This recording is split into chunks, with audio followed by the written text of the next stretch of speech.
My wife demanded a divorce and full custody. "You'll never see the kids again," she screamed. My mother wept, begging me not to accept it.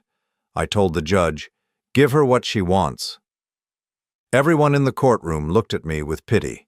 She smiled victoriously as she left, unaware that I already had the lab results in my pocket. Her smile lasted until she read the one sentence on the paper that brought her to her knees on the sidewalk. "I'm glad to have you here. Follow my story until the end and comment the city you're watching from so I can see how far my story has reached." I sat in that courthouse chair, my hands folded calmly in my lap, watching my wife of 39 years destroy what was left of our family with a smile that could cut glass. The manila envelope in my jacket pocket felt heavier than it should have, considering it contained just 3 sheets of paper. But those 3 sheets held the power to change everything. "Your Honor," Brooks' attorney was saying, his voice echoing off the marble walls of courtroom B, "my client is asking for full custody of the minor children, along with spousal support of $4,000 per month and 50% of all marital assets." The judge, a woman in her 60s with silver hair pulled back severely, glanced at me over her reading glasses. "Mr. Holloway, how do you respond to these requests?" I could feel my mother's eyes boring into the side of my head from the gallery behind me. At 85, she still had the posture of a schoolteacher, and I knew without looking that her mouth was pressed into that thin line she got when she was trying not to cry. She'd begged me not to come today. "Philip," she'd said just this morning, gripping my arm with hands that had grown fragile but never weak. "You don't have to give her everything. Fight for something." But she didn't understand. None of them did. "I accept all terms as presented," I said, my voice steady. The courtroom fell silent except for the hum of the old fluorescent lights overhead. Brooks' lawyer blinked.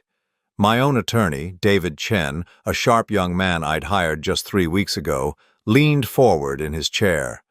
"Your Honor, my client would like a brief recess to discuss—" "No recess necessary," I interrupted, looking directly at the judge. "Give her what she wants."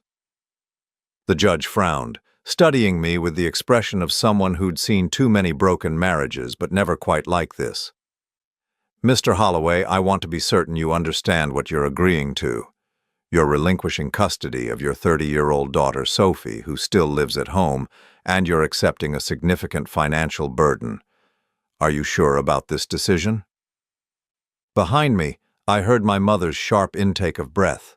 The sound cut through me like a blade, but I didn't turn around. I couldn't.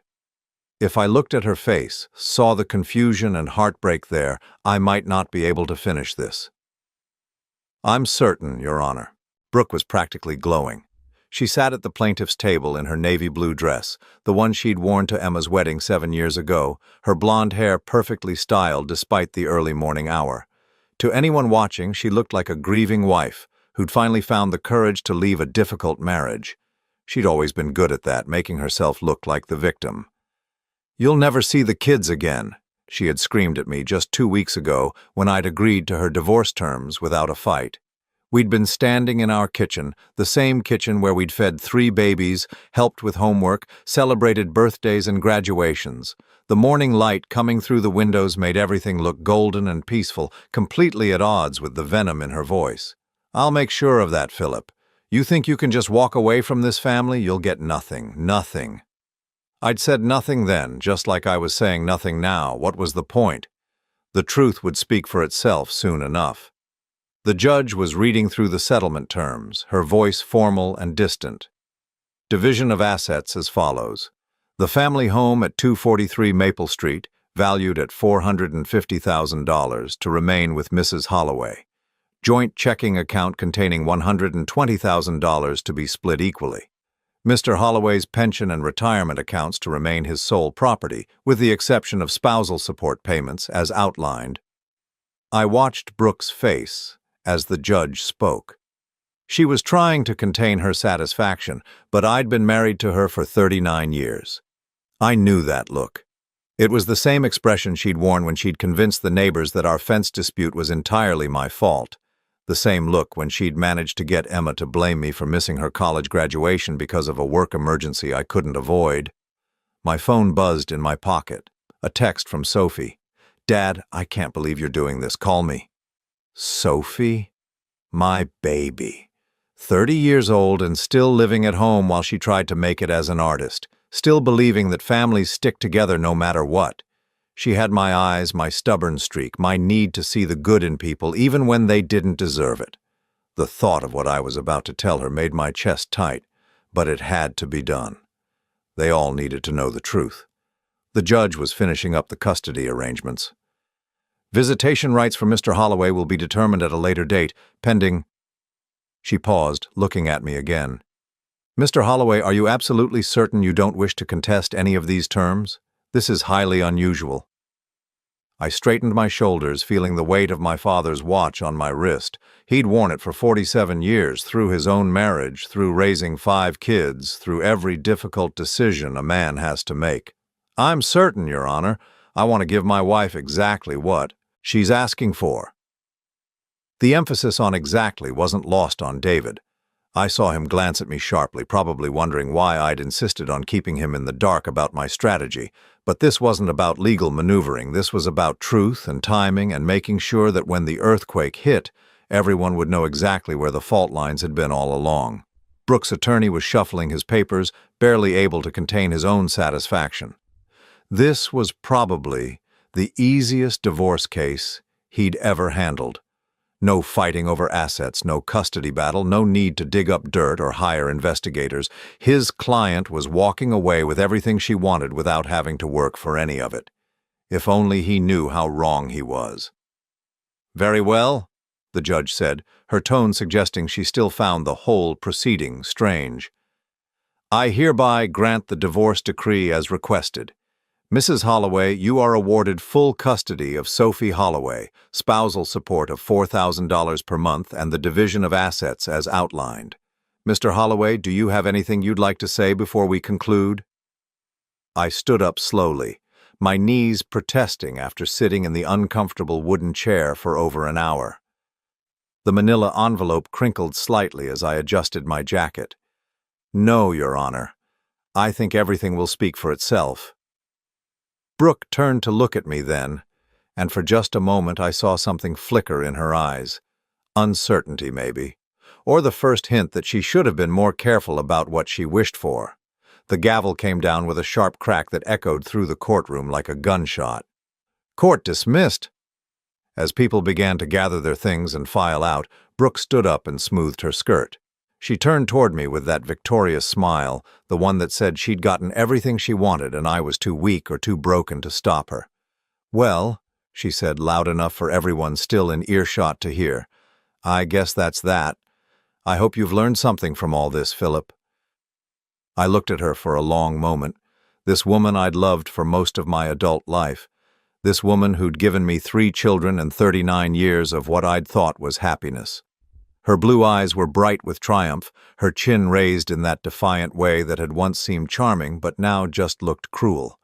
"Oh, I've learned quite a lot," I said quietly, patting the envelope in my jacket pocket. "More than you know." Something in my tone must have registered, because her smile faltered slightly. But then David was at my elbow, my mother was approaching with tears in her eyes, and the moment passed. Brooke gathered her purse and swept out of the courtroom with her lawyer, no doubt planning to call her sister and friends to share the good news about how completely she'd won. But as I stood there in that cold courthouse watching her leave, I couldn't help thinking about something my father had told me years ago. "Son," he'd said, "the worst thing you can do to someone who thinks they've outsmarted you is to let them keep thinking it right up until the moment they realize they haven't." The envelope in my pocket seemed to pulse like a heartbeat. Soon, very soon now, Brooke was going to learn that her victory celebration had been premature, because what she didn't know, what none of them knew except for me and the lab technician who'd processed the samples, was that this wasn't the end of anything. It was just the beginning. 3 months before that courthouse scene, I was sitting in my home office at 2 in the morning, staring at a photograph I'd found in Brooke's jewelry box, while looking for my grandmother's ring to give to Emma for her anniversary. The photo showed Brooke laughing with a man I didn't recognize, their faces close together, her hand on his arm in a way that spoke of intimacy I hadn't seen from her in years. But it wasn't the photo that had started my investigation. It was something much simpler, much more devastating. It was Sophie asking me why she didn't have my green eyes when she'd been filling out some medical form for her art school application. "Dad," she'd said, looking up from the kitchen table where she'd spread out her paperwork, "the form asks about family medical history. Do you think it matters that I have brown eyes and you have green ones? I mean, genetically speaking?" I'd been pouring myself coffee, getting ready for another day at the engineering firm where I'd worked for 37 years. It was a Tuesday morning in March, raining lightly, the kind of day that feels ordinary until it isn't anymore. "Well," I'd said, setting down my mug and really looking at her for the first time in a while, "brown eyes are dominant, so it's possible. Your mother has brown eyes." But even as I said it, something nagged at me. Sophie had always been different from Emma and Jake, not just in coloring, but in temperament, in interests, in the way she moved through the world. Emma looked like a feminine version of me. Same angular face, same stubborn jaw, same way of tilting her head when she was thinking. Jake had my height and my hands, though his personality had always been more like Brooke's family. Sophie, with her delicate features and creative soul and those deep brown eyes that held secrets I couldn't read. I'd pushed the thought away that morning, told myself I was being ridiculous. But over the next few weeks, it kept coming back. Little things started bothering me. The way Brooke would change the subject whenever I mentioned how different Sophie seemed from the rest of us. The fact that I couldn't remember much about Brooke's pregnancy with Sophie. How she'd seemed distant during that time, more secretive. And then there were the dates. Sophie had been born on December 15th, 1994. If I counted backward 9 months, that put conception around March of 1994. March, when I'd been in Portland for 6 weeks overseeing the construction of the Harbor Bridge project. March, when Brooke had been unusually supportive of my extended absence, even suggesting I stay longer to make sure everything went smoothly. At the time, I'd thought she was just being understanding about my work. Now, sitting in my office with that photograph in my hands, I wondered if she'd had other reasons for wanting me out of town. I'd started paying attention differently after that, really watching, really listening. I noticed how Brooke's college friends would sometimes exchange glances when Sophie was mentioned.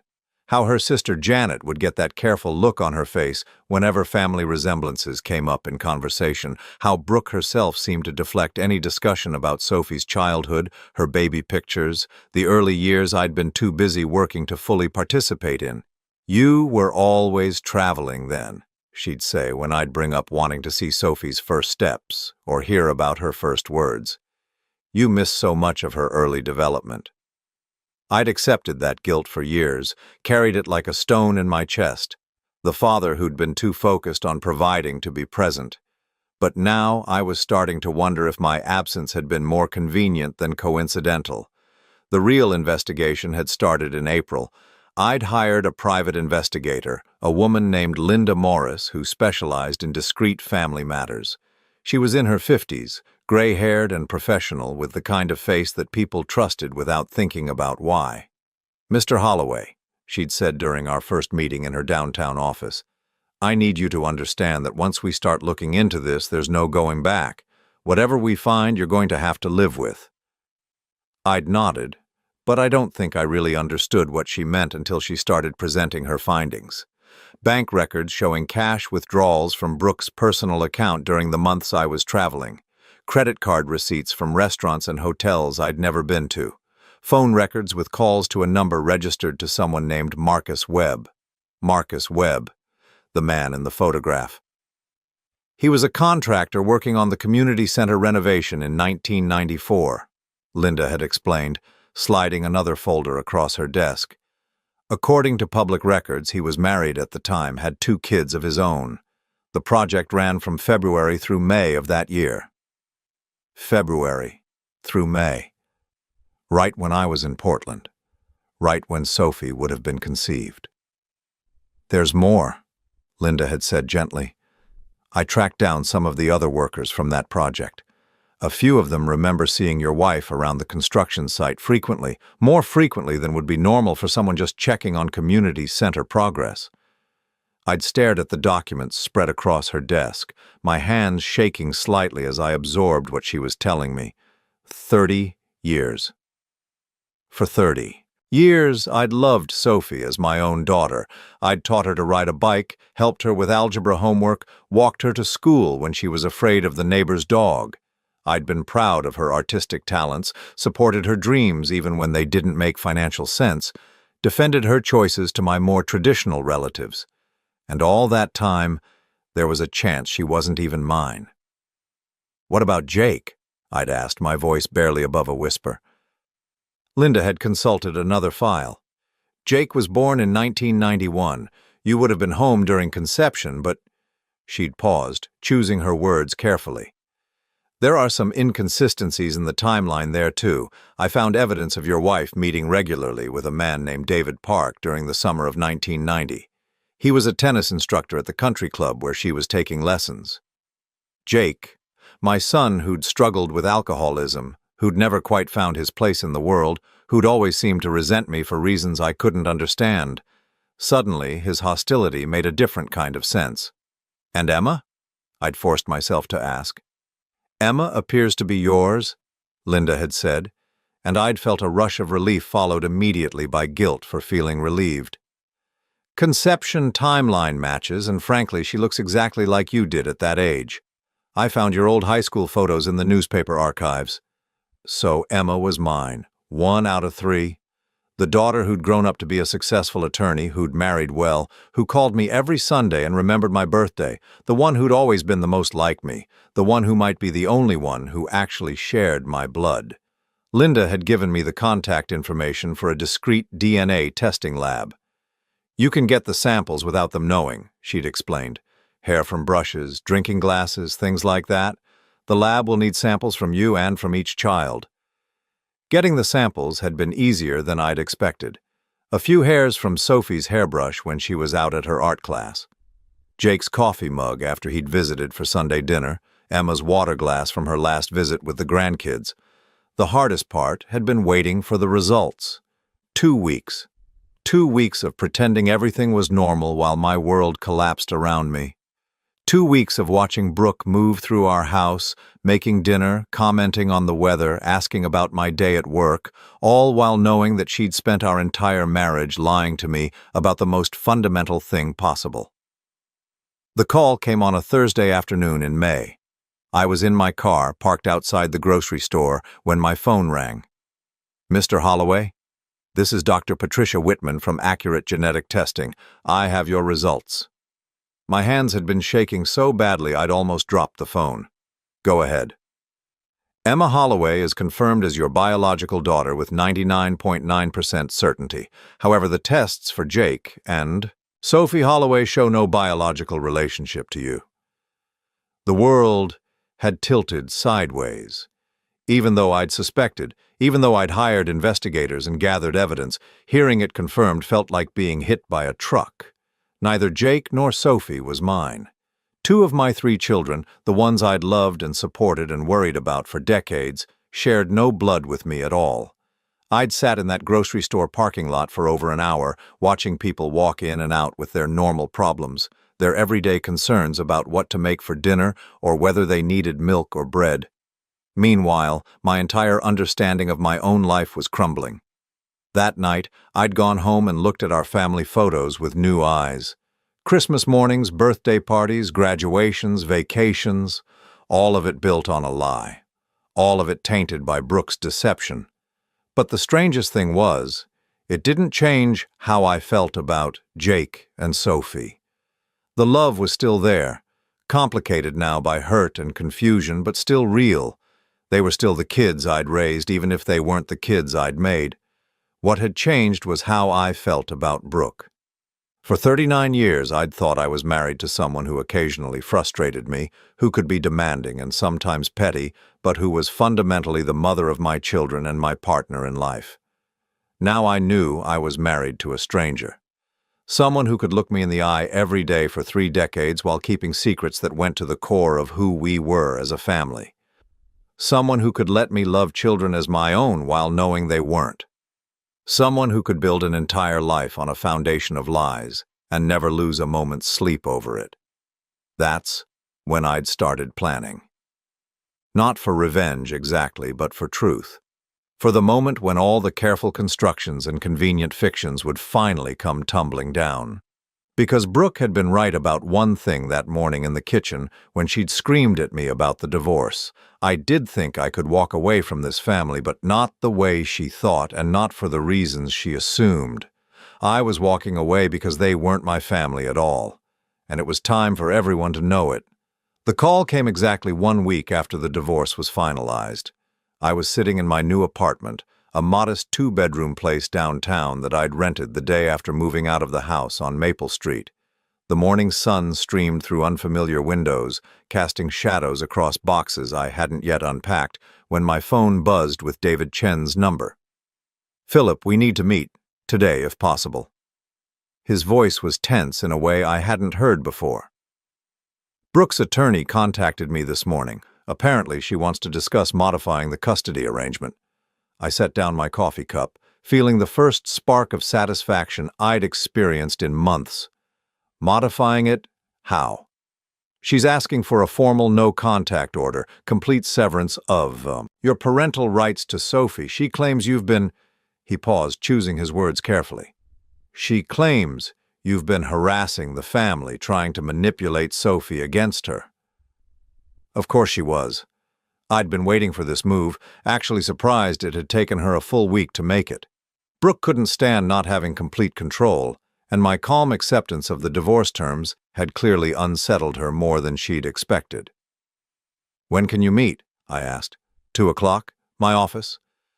"I'll be there. And David, bring your calendar. We're going to need to schedule a few more meetings after this one."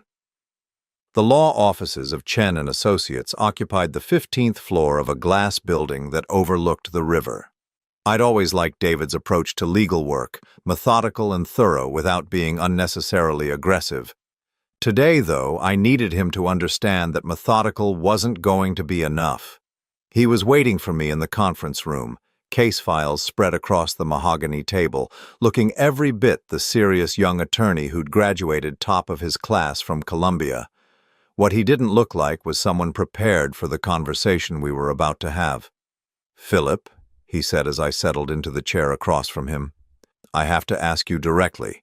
Have you been contacting Sophie? Brooke says you've been calling her, showing up at her art studio, trying to turn her against the divorce settlement." I pulled the manila envelope from my jacket pocket and placed it on the table between us. The same envelope I'd carried to court a week ago, its contents still sealed and waiting for the right moment. "I haven't contacted Sophie at all," I said quietly, "but I think it's time she contacted me." David frowned, looking at the envelope. "What's this about?" "Open it." He hesitated, then broke the seal and pulled out the 3 sheets of paper inside. I watched his face change as he read the letterhead from Accurate Genetic Testing, watched his eyes widen as he absorbed the results, watched his professional composure crack as he understood what he was looking at. "Jesus Christ, Philip." He looked up at me, then back at the papers. "How long have you known about this?" "Since May.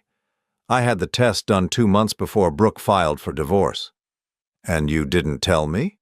His voice was sharp now, the tone of an attorney who'd just realized his client had been playing a much deeper game than anyone suspected. "Do you understand what this means? What we could have done with this information during the proceedings?" I leaned back in my chair, studying his face. David was a good lawyer, but he was young. He still thought about legal battles in terms of winning and losing, tactics and strategy. He didn't understand that sometimes the most powerful move is the one your opponent never sees coming. "What it means," I said carefully, "is that Brooke has been living a lie for 30 years, and now she's about to find out that lies have consequences." David was scanning the documents again, his legal mind already working through the implications. "This changes everything. Custody, support obligations, asset division. If Sophie and Jake aren't your biological children, then Brooke has been committing fraud for 3 decades. making me financially responsible for children that weren't mine, while sleeping with other men and passing their children off as mine. The words hung in the air between us, like a challenge. David set the papers down and looked at me with new eyes, finally understanding that the quiet, agreeable client he thought he knew had been something else entirely. "Why didn't you use this during the divorce?" he asked. "Because I wanted to see how far she'd go. I wanted to know exactly what she thought she could get away with." I reached for the papers, carefully placing them back in the envelope. "And because I wanted her to feel safe, confident, victorious." David shook his head slowly. "Philip, this is nuclear. When this comes out, it's going to destroy her completely." "Yes," I said simply. "It is." He was quiet for a long moment, staring out the conference room windows at the city below. When he spoke again, his voice was different, more cautious. "What do you want to do with this information?" "I want to schedule a family meeting, all of them. Emma, Jake, Sophie, Brooke. I want them all in one room when I tell them the truth." "That's—" He paused, clearly struggling with the ethics of what I was proposing. "That's going to be devastating for the kids, for Sophie especially." I felt the familiar tightness in my chest, the same pain that had been my constant companion since that phone call from Dr. Whitman. Sophie, my baby girl, who'd inherited her artistic soul from someone I'd never met. Jake, my troubled son, whose anger and resentment suddenly made perfect sense. "They deserve to know the truth," I said. "All of them. Emma deserves to know she's my only biological child. Jake and Sophie deserve to know why they never quite fit, why they always felt different, and Brooke—" I paused, feeling something cold and final settle in my chest. "Brooke deserves to face what she's done." David was taking notes now, his pen moving across the legal pad in quick, precise strokes. "We'll need to think about this carefully. The timing, the setting, how we present the information, and we'll need to consider the legal ramifications. This could affect child support obligations, inheritance rights, a dozen other things." "I've been thinking about it for months," I told him. "Every angle, every consequence. I'm ready." He looked up from his notes. "What about Brooke's request for the no-contact order?" I smiled then, the first genuine smile I'd felt in weeks. "Tell her attorney we'd be happy to discuss it. In fact, tell him I think a family meeting would be the perfect venue to address all of Brooke's concerns about my relationship with the children." David's eyes widened as he understood what I was suggesting. "You want to use her own legal maneuver against her?" "She wants to cut me off from Sophie completely. She thinks I'm going to just disappear quietly, pay my support obligations, and let her rewrite the story however she wants." I stood up, straightening my jacket.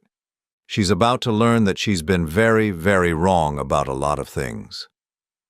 As I walked toward the door, David called after me. "Philip, are you sure about this? Once we start down this path, there's no going back.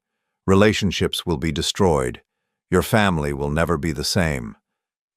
I stopped with my hand on the doorknob, thinking about 30 years of Sunday dinners, birthday parties, Christmas mornings, 30 years of believing I was part of something real, something built on love and trust and shared history. "David," I said without turning around, "my family was destroyed the moment Brooke decided to build it on lies. I'm just finally ready to stop pretending otherwise." The meeting was scheduled for the following Friday at 2 o'clock in David's conference room. Neutral territory, professional setting, witnesses present. Brooke's attorney had agreed readily, probably thinking this would be a simple matter of formalizing the no-contact arrangement his client wanted.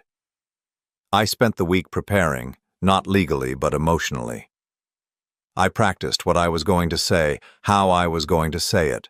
I thought about Emma's face when she learned the truth, about Jake's reaction when he finally understood why he'd always felt like an outsider in his own family. Mostly I thought about Sophie. Beautiful, talented Sophie who'd inherited her creativity from a stranger and her stubborn streak from the man who'd raised her, but not made her. On Thursday night I called my mother. "Philip?" Her voice was worried, the way it had been since the divorce. "Are you all right? You sound strange." "I'm fine, Mom. I'm actually better than I've been in a long time." I settled into my new living room chair, looking out at the city lights. I wanted you to know that tomorrow everything is going to change. Everything you think you know about Brooke, about the kids, about our family. What are you talking about? You'll know soon enough. But Mom, I need you to promise me something. No matter what you hear, no matter how bad it gets, remember that I love those children, all of them. That's never going to change. There was a long silence on the other end of the line. Finally, she spoke, her voice soft and knowing in the way that only mothers can be. Philip, what did you find out? The truth, Mom. I found out the truth. Friday morning dawned, clear and cold, the kind of autumn day that makes you think about endings and new beginnings. I dressed carefully, wearing my best suit, my father's watch, the tie Emma had given me for my 60th birthday. As I walked into David's office building, I felt the weight of the envelope in my pocket one last time. Soon it wouldn't be my secret anymore. Soon everyone would know what Brooke had done, what she'd stolen from all of us. The elevator ride to the 15th floor felt like the longest 2 minutes of my life. But when the doors opened and I stepped into the hallway, I wasn't nervous anymore. I was ready to tell my family the truth, all of it, even if it destroyed us completely. They were all there when I walked into the conference room at exactly 2 o'clock. Emma sat closest to the door, her lawyer instincts probably telling her to position herself where she could observe everyone's reactions. She looked polished and professional in her dark gray suit, but I could see the tension around her eyes, the way she kept checking her phone as if hoping for an escape. Jake slumped in his chair at the far end of the table, wearing a wrinkled button-down shirt that smelled faintly of cigarettes. He'd driven up from Portland that morning, probably stopping at a bar on the way based on the slight tremor in his hands and the way he avoided eye contact. At 33, he still looked like a teenager who'd gotten called to the principal's office. Sophie sat between them, her long brown hair pulled back in the messy bun she favored when she was nervous. She wore a paint-stained sweater over dark jeans, and she kept fidgeting with the silver bracelet I'd given her for her 21st birthday. When our eyes met, she gave me a small, uncertain smile that nearly broke my heart. And then there was Brooke. She'd chosen her seat at the head of the table naturally, positioned like a queen holding court. Her blonde hair was perfectly styled, her makeup flawless, her navy blue dress the same one she'd worn to court a week ago. She looked confident, almost smug, like a woman who'd finally gotten everything she wanted and was prepared to enjoy it. Her attorney, Marcus Webb, sat beside her. Not the Marcus Webb from her past, but the irony of the shared name wasn't lost on me. This Marcus was younger, eager, the kind of lawyer who took cases like this because they seemed simple and lucrative. "Thank you all for coming," David began, settling into his chair with a thick folder in front of him. "As you know, we're here to discuss Mrs. Holloway's request for a formal modification of the custody arrangement." Brooke leaned forward slightly, her hands clasped on the table. "I want to make it clear that this isn't personal. Philip has been through a difficult time with the divorce, and I think it's best for everyone, especially Sophie, if we establish some clear boundaries moving forward." Sophie frowned. "What kind of boundaries?" "Legal boundaries," Brooke's attorney said smoothly. "Your mother feels that a clean break would be healthiest for all parties involved." Emma, who'd been quiet until now, finally spoke up. "Are we talking about cutting Dad off from Sophie completely? That seems extreme." "It's not extreme when you consider the circumstances," Brooke said, her voice taking on that reasonable tone she used when she was about to say something unreasonable. "Your father has been acting strangely since the divorce, calling at odd hours, asking inappropriate questions about our family history, making Sophie uncomfortable." I hadn't said a word yet, but I could feel everyone's attention shifting toward me. Jake looked up for the first time since I'd entered the room, his bloodshot eyes curious despite his apparent hangover. "Philip," David said gently, "would you like to respond to these allegations?" I reached into my jacket pocket and pulled out the manila envelope. The same envelope I'd carried for weeks, waiting for this moment. I set it on the table in front of me, my hands steady despite the enormity of what I was about to do. "I haven't been calling anyone," I said quietly. "I haven't been asking inappropriate questions, but I have been trying to figure out how to tell my children something very important." Brooke's eyes fixed on the envelope, and I saw the first flicker of uncertainty cross her face. "What are you talking about?" I looked around the table at the three people I'd raised as my own children, these young adults I'd loved and worried about and been proud of for their entire lives. Emma with her father's stubbornness and drive, Jake with his wounded anger that had never made sense until now, Sophie with her gentle heart and artistic soul. "I'm talking about the truth," I said, "about who we really are as a family, about lies that have been told for 30 years. The room fell silent. Even Brooke's attorney stopped taking notes, sensing that whatever was about to happen was bigger than a simple custody modification. I opened the envelope and pulled out the DNA test results, setting them on the table where everyone could see the letterhead. 3 months ago, I had genetic testing done, on myself and on each of my children. Emma leaned forward, her lawyer training kicking in. "Dad, what is this about?" "It's about the fact that Jake and Sophie are not my biological children." The words dropped into the silence like stones into still water. For a moment, nobody moved. Nobody breathed. Then Sophie laughed, a nervous, disbelieving sound. "That's ridiculous. Of course we're your children." Jake was staring at the papers, his face pale. "What do you mean, not biological?" I picked up the first sheet and handed it to Emma. "Your test confirms what I always knew. You're my daughter, genetically and in every other way that matters." Then I handed the second sheet to Jake. "But this test shows no biological relationship between you and me." Jake's hands shook as he read the results. His face went through a series of expressions, confusion, understanding, and finally a kind of terrible relief. "Jesus," he whispered. "Jesus Christ." Sophie grabbed the third sheet before I could hand it to her. I watched her scan the scientific language, saw the exact moment when she understood what she was reading. Her face went white, then flushed, then white again. "This can't be right," she said, her voice barely above a whisper. "This has to be a mistake." Brooke hadn't moved. She sat frozen in her chair, staring at the papers like they were poisonous snakes that might strike at any moment. "Mom?" Sophie turned to her, confusion and hurt clear in her voice. "Tell them this is wrong. Tell them these tests are wrong." Everyone looked at Brooke. The silence stretched out, seconds ticking by on the wall clock, until it became clear that she wasn't going to deny it. "You knew," Emma said, her voice flat and cold. "You knew this whole time." Jake suddenly slammed his hand on the table, making everyone jump. "Are you kidding me? Are you fucking kidding me?" His voice was getting louder, all the anger and confusion of 33 years finally finding a target. "You let him raise me, pay for my college, worry about my drinking problem, and I'm not even his kid." "Jake, please," Brooke said, finally finding her voice. "This isn't how I wanted you to find out." "How you wanted me to find out?" Sophie stood up so abruptly her chair rolled backward. "How long were you planning to wait? Until you were dead? Until we were old enough that it didn't matter anymore?" Emma was still reading through the test results, her legal mind processing the implications. "Mom, this affects inheritance rights, support obligations, medical decisions. How could you keep this secret for 30 years? Brooke looked around the table at her children, at me, at the lawyers who were witnessing the complete destruction of our family's foundation. When she spoke, her voice was defensive, almost petulant. "I did what I thought was best for everyone. Philip was a good father, a good provider. The biological details didn't matter." "Didn't matter?" Jake's voice cracked.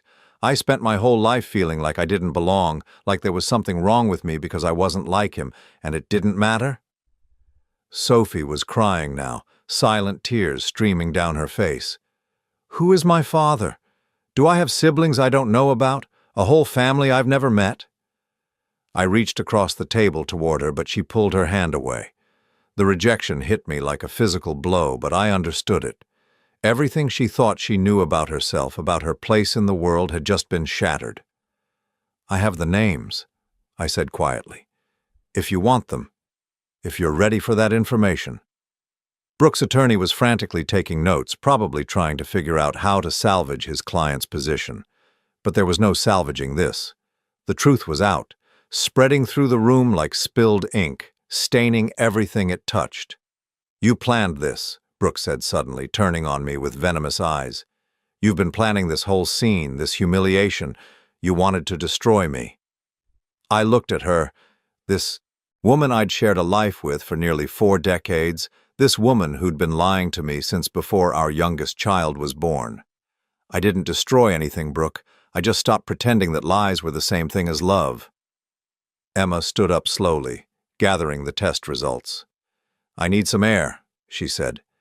"I need to think about this." Jake was already heading for the door. "I need a drink," he muttered. "Hell, I need several drinks." Sophie remained sitting, staring at her hands. When she finally looked up at me, her brown eyes were filled with a pain that cut straight through my chest.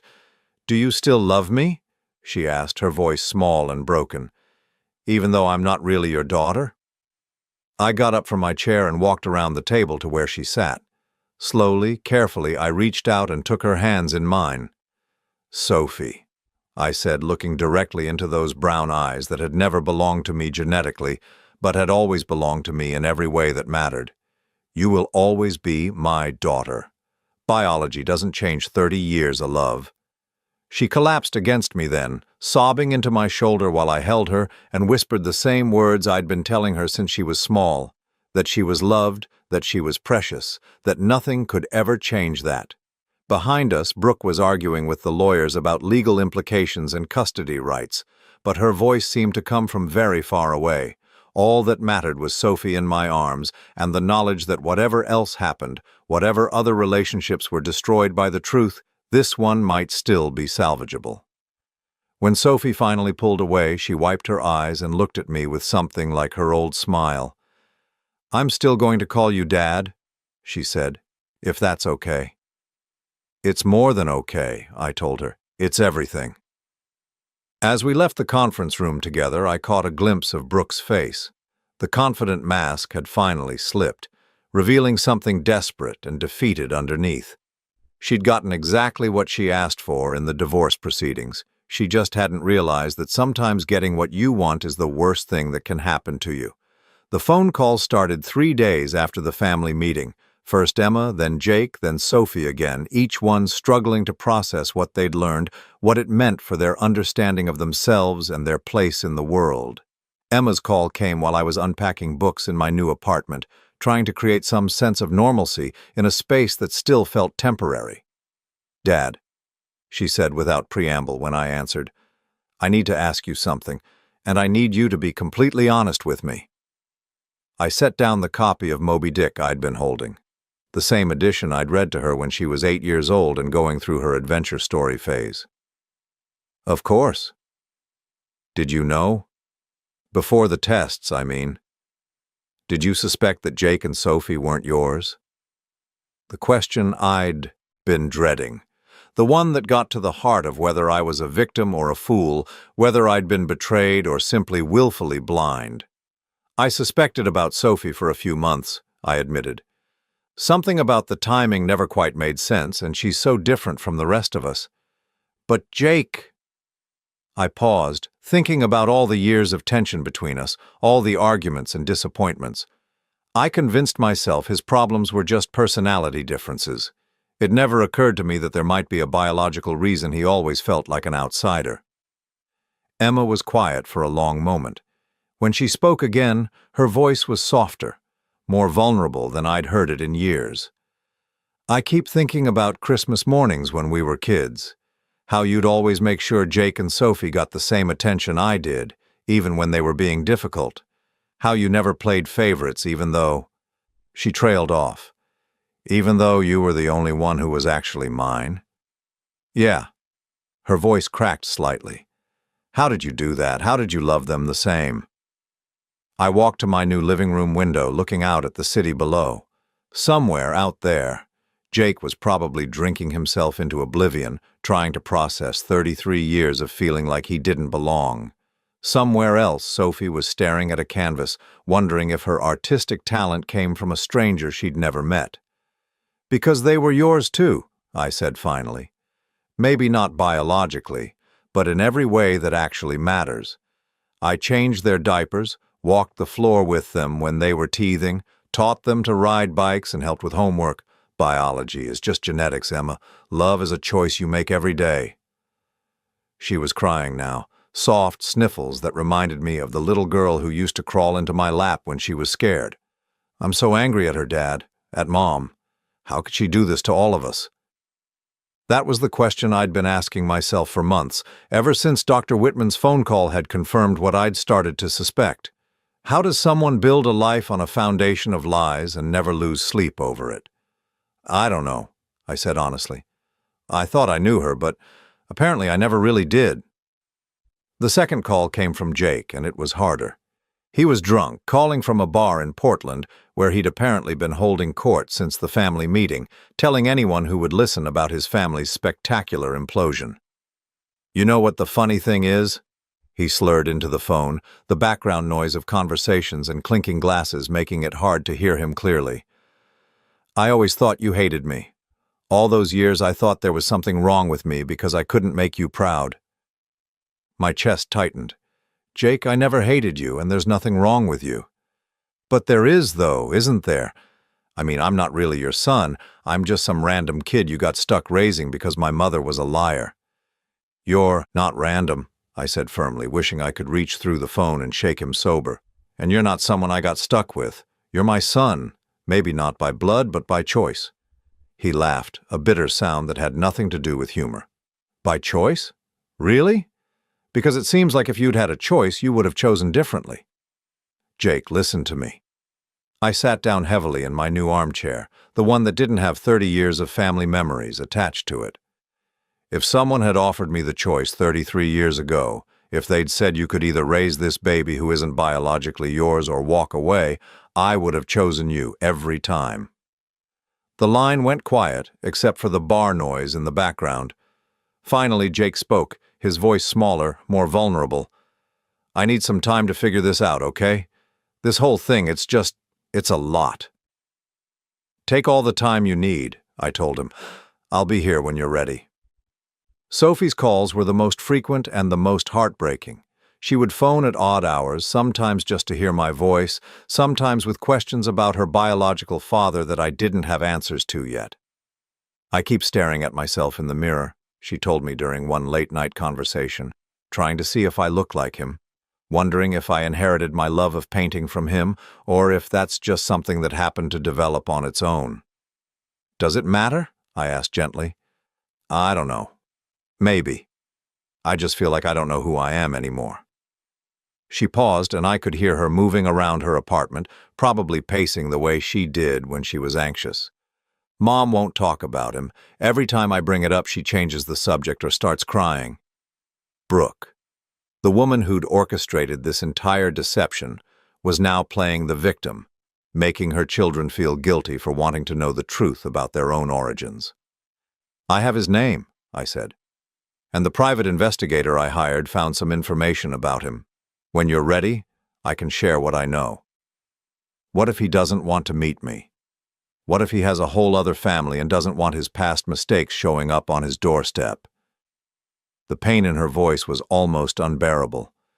This beautiful, talented young woman was now questioning her very existence, wondering if she was just a mistake someone wanted to forget. "Sophie, you're not a mistake. You're one of the best things that ever happened to my life, regardless of genetics. And if your biological father can't see that, then he's the one missing out." But the hardest call wasn't from any of my children. It was from Brooke herself, exactly 1 week after the family meeting. I almost didn't answer when her name appeared on my screen. We'd had no contact since that day in the conference room when her carefully constructed world had come crashing down. But curiosity got the better of me. "What do you want, Brooke?" Her voice was different than I'd ever heard it before, stripped of its usual confidence and manipulation. She sounded tired, defeated. "I want to explain." "Explain what? How you lied to me for 30 years? How you let me raise children as my own while knowing they weren't. How you built our entire marriage on deception. Please, Philip, just please listen. Something in her tone made me pause. This wasn't the Brooke who'd smiled victoriously in the courtroom, or the one who'd demanded a no-contact order. This was someone who sounded genuinely broken. I'm listening. She took a shaky breath. It wasn't supposed to happen the way it did. With Marcus, it was just, you were gone so much in those days, and I was lonely, and he was there. So you had an affair. That doesn't explain the lies, Brooke. That doesn't explain letting me believe Sophie was mine. Because by the time I realized I was pregnant, I wasn't sure whose baby it was. And you were so happy when I told you. You'd been talking about wanting another child, and when I saw your face. She trailed off, crying now. So you decided to just hope for the best? I decided to give our family the best chance I could. You were a wonderful father, Philip. Better than Marcus would have been. Better than David would have been with Jake. David, the tennis instructor. Another name, another betrayal. You had no right to make that decision for me, I said, my voice harder than I'd intended. You had no right to steal 30 years of my life. I didn't steal anything. The old Brooke was back now, defensive and angry. I gave you children to love. I gave you a family. How is that stealing? Because it was built on lies. Because every day for 30 years I looked at Jake and Sophie and felt love for children who weren't mine, while their real fathers were out there somewhere, never knowing they existed. Their real father is you, she said fiercely. You're the one who raised them. You're the one who taught Sophie to paint and helped Jake with his homework, and you're the one who made sure I did it all under false pretenses. The silence stretched between us. 39 years of marriage reduced to this bitter exchange of accusations and justifications. The lawyers want to renegotiate the settlement, she said finally, her voice small again. Of course they did. With the revelation that Jake and Sophie weren't my biological children, my support obligations were now questionable. The house, the assets, everything would need to be reconsidered. I figured they would. You could take everything from me now, the house, the money, everything. I know that. I closed my eyes, thinking about the house on Maple Street where we'd raised 3 children, where we'd celebrated birthdays and holidays and anniversaries, where I'd believed I was living with a family who belonged to me. What do you want me to say, Brooke? I want you to say you'll be fair, that you won't punish me for trying to keep our family together. Is that what you think you were doing, keeping our family together? Yes. Her voice was barely a whisper now. I thought if you never knew it wouldn't matter. You loved them so much and they loved you. I thought that was enough. It wasn't your decision to make. After I hung up, I sat in my quiet apartment for a long time, thinking about choices and consequences, about the difference between love and lies. Somewhere across town, Brooke was probably sitting in our old house, surrounded by the remnants of a life that had been revealed to be largely fictional. Tomorrow, I would meet with David to discuss the legal implications of everything that had been revealed. Tomorrow, I would start the process of rebuilding relationships with Jake and Sophie based on honesty instead of deception. But tonight, I just sat in my new home and grieved for the family I'd thought I had, the life I'd thought I'd lived, and the 39 years of marriage that had just been revealed to be something else entirely. The truth had set me free, but freedom, I was learning, could be a lonely place to start over. 6 months after the family meeting, I was sitting in Sophie's art studio, watching her put the finishing touches on a painting that took my breath away. It was a portrait of hands, but not just any hands. These were weathered, strong hands, holding a small paintbrush with infinite gentleness. They were my hands, painted from memory, and they were beautiful in a way that made my throat tight with emotion. "Do you like it?" she asked, stepping back to study her work with the critical eye she'd developed over years of turning pain into art. "I love it," I said honestly. "But why my hands?" She wiped paint from her fingers with a rag that had seen countless masterpieces in progress. "Because they're the hands that taught me to hold a brush when I was 5. They're the hands that steadied mine when I was learning to write my name. Biology doesn't change history, Dad." In the months since the DNA revelation, Sophie and I had grown closer than we'd ever been. The shock of learning I wasn't her biological father had initially driven a wedge between us, but as we'd worked through it together, something deeper had emerged. Our relationship was no longer based on assumption or obligation. It was based on choice. She'd decided to learn about Marcus Webb, her biological father. Through the private investigator, we'd discovered he was a contractor living in Seattle, married to the same woman he'd been cheating on during his affair with Brooke. He had 2 legitimate children, both grown, and when Sophie finally contacted him, his response had been predictably disappointing. "I made mistakes when I was younger," he'd told her during their one and only phone conversation. "I don't need them showing up now to complicate my life." His rejection had hurt her, but it had also clarified something important. As she'd said to me afterward, "A father isn't the person who donates DNA. A father is the person who shows up every day for 30 years. Jake's journey had been harder.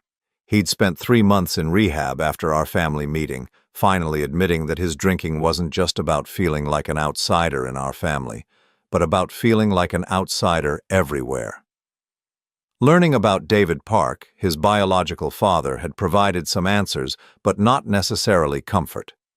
David was a successful businessman now, remarried with teenage children who knew nothing about his affair with Brooke 33 years ago. Unlike Marcus, he'd been willing to meet Jake, even eager to establish some kind of relationship.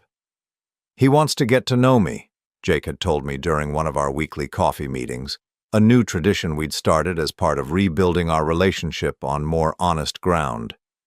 "He keeps talking about how I inherited his business sense, his ambition. But the thing is, I don't want his business sense. I don't want to be like him." "What do you want?" I'd asked. "I want to be like you," he'd said simply. "Maybe not genetically, but in the ways that matter. I want to be the kind of man who sticks around when things get hard, who keeps his commitments, who chooses his family every day instead of just getting stuck with them." Emma had become the bridge between all of us, using her legal training and natural diplomacy to help navigate the complex emotional and practical implications of our new reality. She'd been the one to suggest family therapy, something I'd initially resisted but had come to appreciate. "We need to learn how to be a family again," she'd said during one of our sessions with Dr. Martinez, a patient woman in her 50s who specialized in family trauma. "But this time, we need to do it honestly." The therapy had helped all of us, even revealing some things about Emma's own struggles with the revelation. As the only biological child, she'd felt guilty about her genetic connection to me, worried that Jake and Sophie might resent her for it. "I keep thinking I should feel special because I'm your real daughter," she'd admitted during one particularly difficult session. "But then I feel terrible for thinking that because it implies that Jake and Sophie are somehow less real." "You're all real," I'd told her, and I'd meant it. "Being my biological daughter doesn't make you more my child than Jake and Sophie are. It just makes you my child in a different way." The legal settlement with Brooke had been finalized 3 months ago. With the DNA results in evidence, the original divorce agreement had been modified significantly. I was no longer obligated to pay spousal support, and my child support obligations for Jake and Sophie had been adjusted to reflect their changed status. Brooke had kept the house, but she'd had to take out a significant mortgage to buy out my equity. She'd also started working for the first time in decades, taking a job as an administrator at a dental office. The woman who'd once lived off my income was now struggling to make ends meet on her own. I should have felt vindicated. Instead, I mostly felt sad. "Do you think she's learned anything from all this?" Sophie asked me one day as we walked through the park near her studio. "I think she's learned that actions have consequences," I said. "Whether that's the same as learning she was wrong, I don't know." Brooke and I had no contact now except through lawyers when necessary. She'd made a few attempts to reach out in the months immediately following the revelation, but they'd all been focused on damage control rather than genuine remorse. "I think she still believes she was protecting the family," Emma had observed. In her mind, she was the victim of circumstances, not the architect of deception. Maybe she was right. Maybe Brooke would never fully understand what she'd stolen from all of us, all those years of authentic relationship that had been poisoned by her lies. But I'd stopped needing her to understand. Her understanding wouldn't give me back those years, and it wouldn't change the choices I was making now. My new life had settled into rhythms that felt honest, in a way my old life never had. I'd started teaching part-time at the local community college, sharing my engineering knowledge with students who reminded me why I'd fallen in love with problem-solving in the first place. I'd also started dating, something that felt strange after 39 years of marriage, but also liberating. Margaret was a librarian I'd met at a continuing education class, a woman my age who'd been widowed 5 years ago and understood the complexity of starting over later in life. "I like that you're honest about your baggage," she'd told me after our third dinner together. "Too many men our age pretend they don't have complicated histories."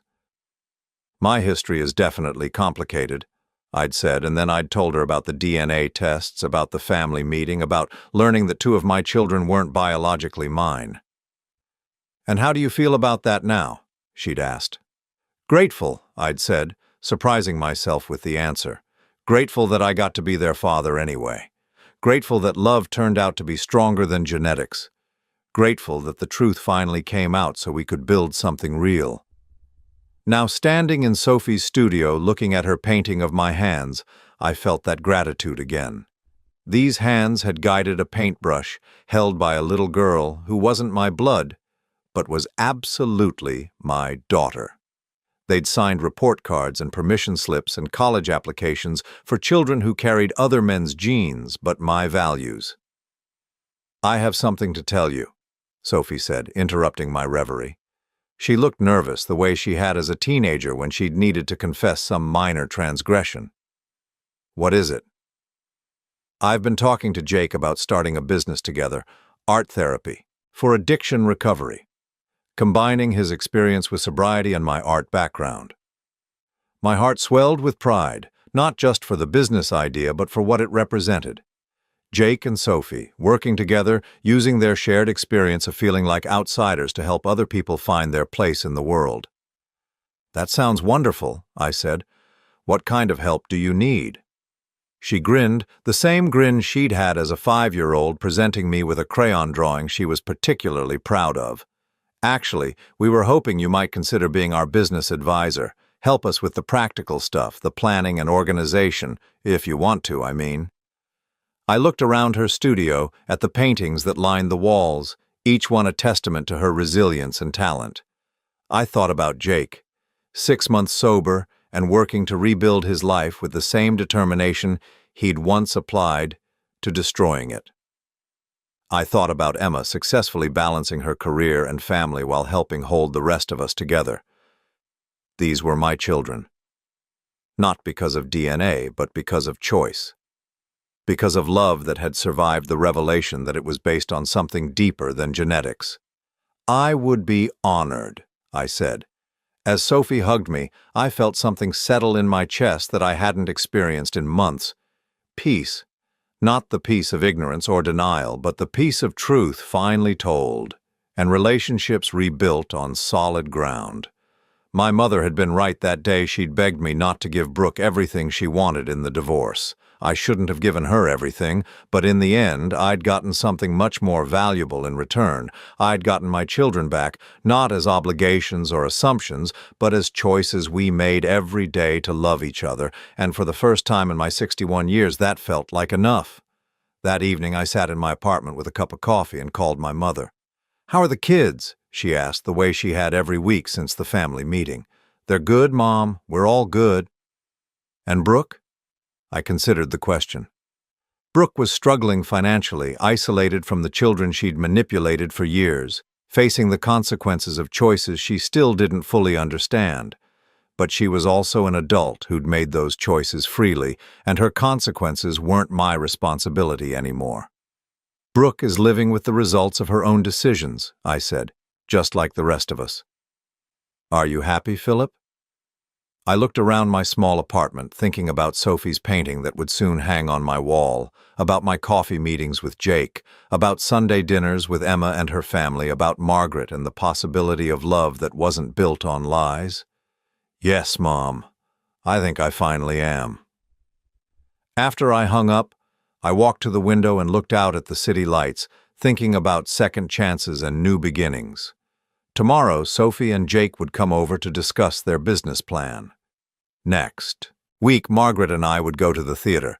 Next month, Emma's youngest would have a birthday party where I'd be celebrated as Grandpa, a title that meant more to me now than it ever had when I'd assumed it was my biological right. The truth had cost me a marriage and the family I'd thought I had. But it had given me something better, the family I'd actually chosen and who had chosen me back. In the end, that was enough. It was everything.